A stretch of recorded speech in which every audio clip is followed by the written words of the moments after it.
Hello, I'm Tom Knox, and I want to thank you for joining us for this webinar about life with Alzheimer's. I am the founder and CEO of CareFamily. I've been in the senior care industry for over 12 years, and I came at it because of my own family experience. Like many of you, I had grandparents, parents who have fought different battles as it pertains to senior care, chronic diseases, and Alzheimer's, and have seen the wonderful blessings of caring for others and family members, as well as some of the very difficult things that we deal with, including Alzheimer's. So I'm really pleased you joined us tonight for this. And tonight we are going to talk about Alzheimer's. I want to begin with what is Alzheimer's. And Alzheimer's is a type of dementia. Dementia can have many facets to it. And Alzheimer's is one part of that. And it causes problems with memory, thinking, kind of processing of issues that people face on a day-to-day basis, and behavior, different behavior patterns that are a bit unusual for that person. Symptoms usually develop slowly, sometimes hard to identify at first, and get worse over time, becoming severe enough to interfere with daily tasks. It's progressive. It doesn't get better at this stage, and so understanding the disease and how we all need to deal with it is extremely important for all of us. Let's talk about some of the basics of Alzheimer's and dementia. First of all, it's the most common form of dementia, and it accounts for about 50 to 80% of dementia cases. Sometimes someone will say, well, mom or dad has dementia, and then you'll hear mom or dad has Alzheimer's. Well, Alzheimer's is one diagnosis within the body of dementia, but again, about 50 to 80%. It is not a normal part of aging. You know, a lot of times people think once you cross age 80, age 90, you're going to get Alzheimer's. Yes, your memory may be a little bit different. Your responses may be a little bit slower. But that's a normal part of aging. But Alzheimer's is not.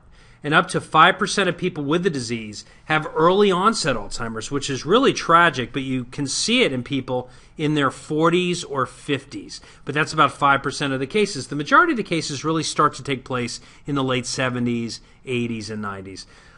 It worsens over time, as I said. It's a very progressive disease. And they worsen over years. And as we're going to talk about tonight, and I watched my own grandmother and my wife's grandmother go through it, it happens in stages. And so we're going to talk about some of those stages tonight and helping you understand them. There is no current cure. There are treatments and medications that you should speak to your doctors about. Alzheimer's Association and other organizations are raising a lot of money and awareness, and also doing a lot of research to come up with a cure. But at this stage, there is not a cure. So it's up to us as the loved ones of someone with Alzheimer's to really learn about the disease and learn how to care for somebody and interact with them appropriately. Here's some quick facts about Alzheimer's. Alzheimer's disease is the 6th leading cause of death in the United States. That's the total cause of death, not just in seniors. More than 5 million Americans are living with the disease, and there's a lot, too, who are not diagnosed yet, but who are showing symptoms of it already. 1 in 3 seniors die with Alzheimer's or some form of dementia. So as we look at it with the body of taking care of our parents, chances are, one of our parents or maybe both will, enter a time where they're facing dementia or Alzheimer's.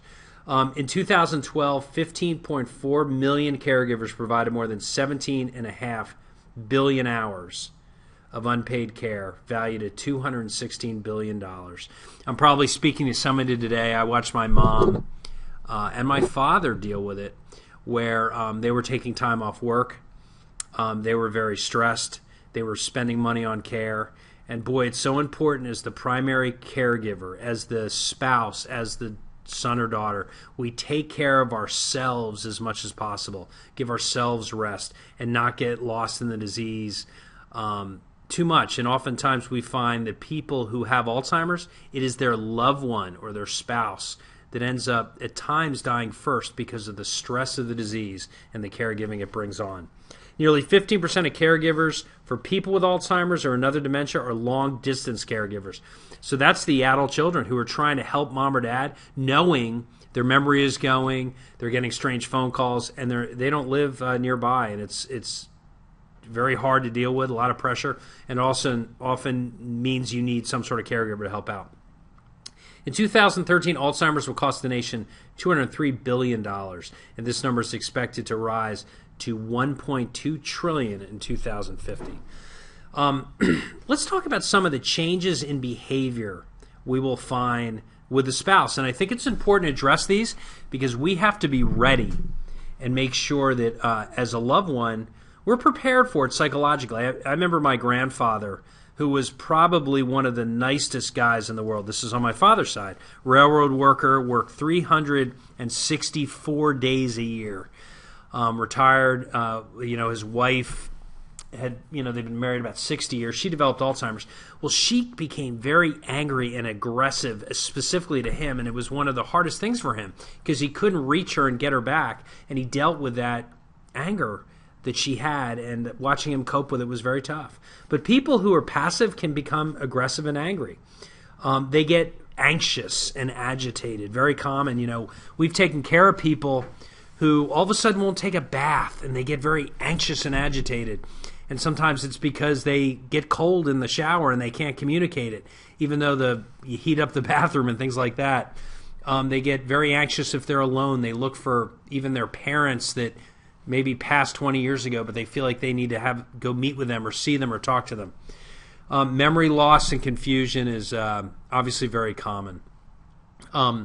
People forget things, but may be able to recall them in 5 to 10 seconds.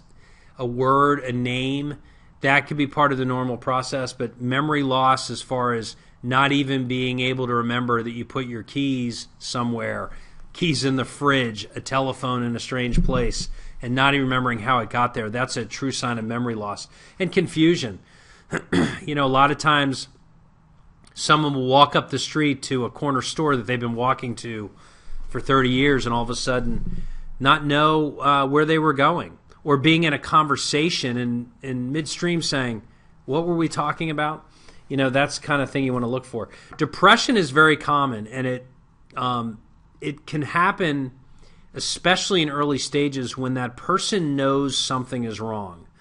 I remember my aunt, my great aunt actually, and when she stopped remembering people's names and felt like it was very embarrassing for her when she saw someone she obviously knew for a long time and couldn't remember their name and carry on a normal conversation, she became very depressed. We didn't realize that, but she wouldn't go out, and we couldn't put two and two together. But she was afraid to be embarrassed. And so being a shut-in, which she was very outgoing, gave her a lot of depression. Hallucinations, usually in some later stages, but don't be surprised if someone says, hey, someone's standing next to me in my bed. Someone came in last night and robbed me. Somebody came in and took a diamond ring, and you may find that back in a box or behind the bed or in a weird place. Suspicion and delusions. We take care of people who have Alzheimer's or dementia, and they're accusing people of stealing. Money's missing, rings are missing, jewelry's missing. This person is out to get me. Very common again. And it doesn't mean you don't check out if that's a viable issue, but a lot of times just very suspicious, anxious. Sleep issues and sundowners. One of the hardest things for a spouse is if sundowners takes place, and some of you may deal with this, where the husband or wife who has dementia or Alzheimer's is up and awake and walking around and getting dressed at 1 a.m. May get up and make breakfast at 2 a.m. But in the middle of the day, you cannot wake them up. That's night for them. Well, that causes some problems. It's dangerous if they try to go out of the house and walk around. Oftentimes they'll get up to cook and leave burners on or coffee makers on.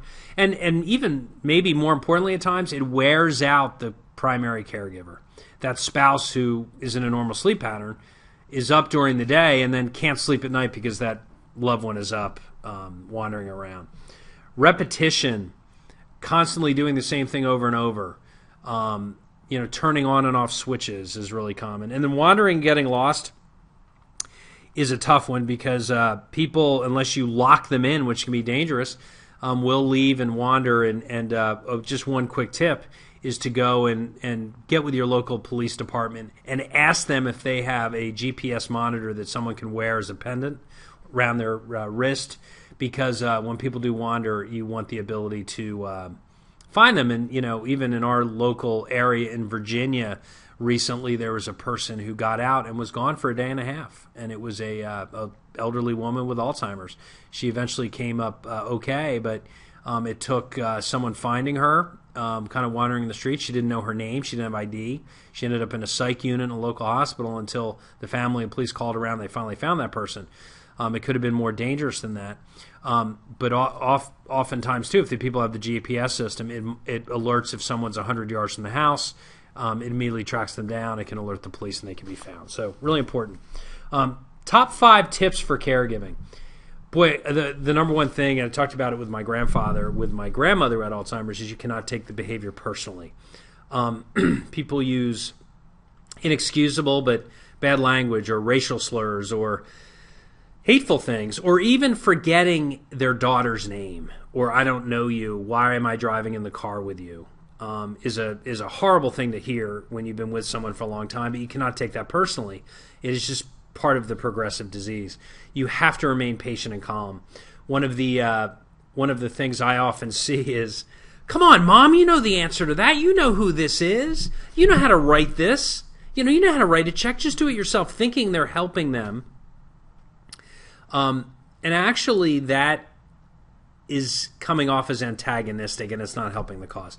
If you can remain patient and calm, give the loved one, the senior, time to answer a question. They may surprise you. Do not bring about embarrassment, because that's what leads to depression. So the ability to remain patient and calm as a caregiver and a family member is really important. Explore pain as a trigger. A lot of times Alzheimer's patients and dementia patients may have a pain that they don't know how to describe, can't describe, or just cognitively can't get their hands around it, in a sense. So they may be very agitated or have a problem, and you want to probe into, do you feel okay? Is something wrong? Because that pain makes them agitated, and they can't communicate. And what you may find is someone had a fall, or something's going on with the medications, or they broke a bone. I mean, it's very common. So you want to explore pain as a trigger. Don't argue or try to convince. I'll give you an example that comes up, and it's a tragic one, but somebody who has mid-stage Alzheimer's, who's 80 years old, may say, I need to go see my mother. My mother told me I needed to come see her, or my mom is coming now, and I need to wait right here. Well, probably the best approach is not to say, your mom passed away 20 years ago, Mom. We were at the funeral. It's to say, you know what? Why don't we do this? Why don't we come in this other room, and then when she comes, we will go meet her. Or, you know what? We can't leave for another hour, Mom, so I need you to take your coat off. It's a lack of, challenging them and convincing them, but just kind of climbing inside of their world a little bit to make it easier. And accept behaviors as reality of the disease, and just try to work through it. We call it redirecting. It's not breakfast time. You need to come over here and sit down. Let's go watch this over here. It takes a lot of redirection, a lot of patience, a lot of calm, and accepting the behavior for what it is. You cannot change it. It probably will get worse over time.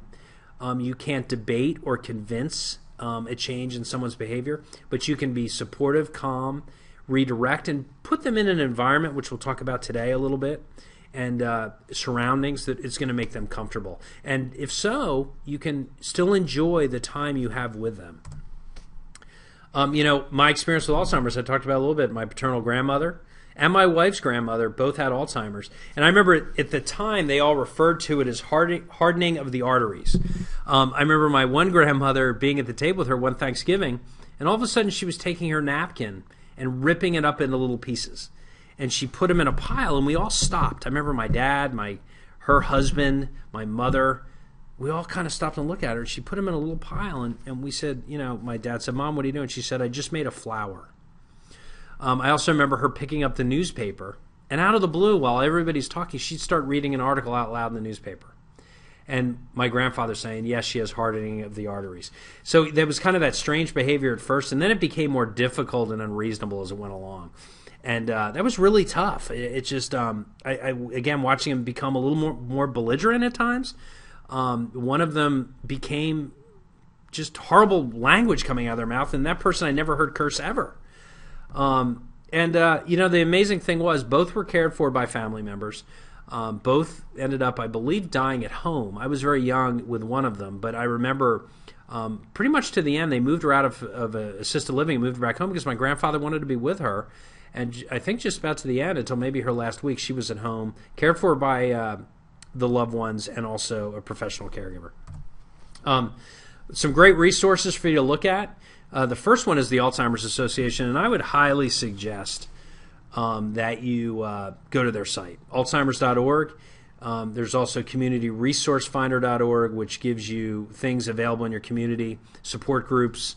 I would highly suggest that.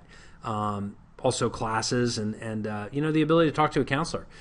There's offices and chapters throughout the U.S., and there is a 24-hour helpline with counselors available at 800-272-3900. At carefamily.com, we try very hard to have a lot of resources available. If you go to info.carefamily.com, you'll find videos about Alzheimer's, webinars, white papers we've written, and articles that we feel like can help you not only with dealing with Alzheimer's and dementia, but other subjects as well. Taking the keys from mom or dad when it's time, or talking mom or dad into care when it's needed, but they're really resistant.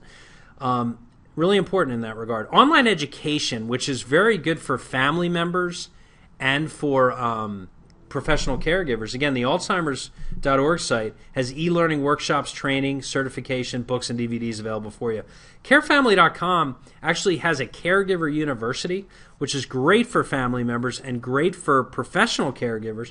We have over 90 courses, over 20 hours of Alzheimer's classes, and if you register, it doesn't cost you any money, register at CareFamily.com. You'll find an area in e-learning where of your dashboard when you log in, and we will give you access to courses for you to take. And I think you'll find it very beneficial. I also want to talk about the fact that CareFamily.com and CareFamily was basically created to allow seniors to remain at home. And our goal is to find the right caregiver for you, to allow you to be matched and choose somebody who fits your needs. It may be somebody who specializes in Alzheimer's or dementia, who is very, very good with companionship and ADLs like bathing, dressing, transferring, taking mom out to go places, and allowing you, the family caregiver, to have the respite and rest you need in order to make it work. And these caregivers can work a couple hours a week, all the way to 24-hour care and live-in care, which can be a great affordable way of keeping mom or dad at home, and allow you, again, as the adult child, to be the kid and come over and see mom or dad and visit them and not have to worry about their caregiver. CareFamily is very affordable. It's on average about 30 to 40% less than an agency, but you get caregivers who are screened, insured, and bonded, and often more compensated than they are at an agency. So the good thing is you actually get a great match at an affordable level with happy caregivers, and we get great reviews about the type of care that CareFamily gives. So go to carefamily.com if you're interested in more care, and we can help you out. So again, I want to thank you for joining us. In this picture right here it says 4 generations at the bottom, but it's actually 5 generations of my family. And I'm the baby being held by my great-great-grandmother. My mother put that picture on my desk and said, Tom, you got into this business because of your grandparents, which is true. I had a grandmother who was neglected in a facility. We brought her home. My mom took care of her 24/7. And it wore my mom out. And I watched that take place and thought, there's got to be a better way of supporting the adult children while keeping seniors at home. And that was our goal at CareFamily. So I want to thank you for joining us. If you have questions, and actually I do have a couple questions from people who have written in, but below this video, you'll see an area where you can email us a question. And we'd be glad to get back to you within 24 hours with a answer to you about your questions about Alzheimer's or dementia, or really anything about senior care. So we're standing by for that. I do want to answer a couple quick questions. The first one has to do with a woman wrote from Kansas and said that, my mom is dealing with my elderly father, who is 78 years old, and I'm watching my mom wear down quickly. She's very resistant to getting care for him, but I can see she's slipping heavily, and I'm worried she's going to pass or have a nervous breakdown. What should I do? Well, I think what I'd like to mention here is the key for you as the adult child is to talk to your mom about the fact that she just needs some respite at least. And there's the saying when you're flying in the airplane and the flight attendant is saying, look, in the event of an emergency, your masks are going to come down and you need to put the mask on yourself first and then put it on your child. Well, it kind of is the same here. That primary caregiver has got to give themselves oxygen. They've got to give themselves a rest, because if they don't, something bad's going to happen to them, and then it's going to be even worse for the person they're trying to help. So you want to make sure that you're taking care of yourself as the primary caregiver. So, what we suggest is to make sure that that person tries some sort of care or support that is locked in. It could be through CareFamily, it could be through another source, but you want to make sure that maybe it's twice a week for 4 hours apiece, where that person go out and go get a cup of coffee or go see friends or go exercise, go volunteer. But they have a semblance of a life and they're not trapped in the home caregiving and kind of spiraling out of control. So you could do that through CareFamily, you could do it through a local agency, but get some sort of anchor of care that can be relied upon on a regular basis. That person knows, you know what, next Thursday I'm going to the movies with my daughter, or next Tuesday I'm going to the library and getting a cup of coffee at Starbucks, whatever it may be. The next question is regarding medications. There are a number of medications out there that, especially early on, like Aricept or Namenda, that can slow the progress of dementia or Alzheimer's. It's important you speak to your doctor, but I would go if you have a loved one who is in the early to mid stages of Alzheimer's, and work with them on what kind of medications could be attempted and tried. So there are medications out there for it. So if you think you're experiencing something, get to a physician. If your physician doesn't seem equipped for this, find a geriatric physician in your area that can help you with working on some of this. And the last had to do with wandering. We had a woman come in who said she's constantly worried about her mom wandering, and she's afraid to lock the doors or deadbolt them, because what if there was a fire or something like that? And what I want to say to that is, again, a couple ways you can handle this is, one, go to your local police department and see if they offer, which a lot of them do, GPS systems that could be attached to a shoe or something like that, and they're very small, that if the person is getting out of a certain range, they can be alerted and the family member can be alerted to help with that. Also, CareFamily.com has a phone system that is used for medication reminders for people who aren't taking their medications on time, and which is a great tool for people with dementia. It's free, but you can have your family member call 3 times a day to remind them to take their medications. Now, the other benefit of this is if the person doesn't answer the phone for some reason, you may know there's something wrong. Our system will actually alert you and let you know that mom or dad is not answering the phone. So that's also at info.carefamily.com, and hopefully that will help you as well. So again, we thank you for joining us today. We appreciate your time. Remember, reach out to us if you have any care needs or have any questions. And again, I thank you for your time.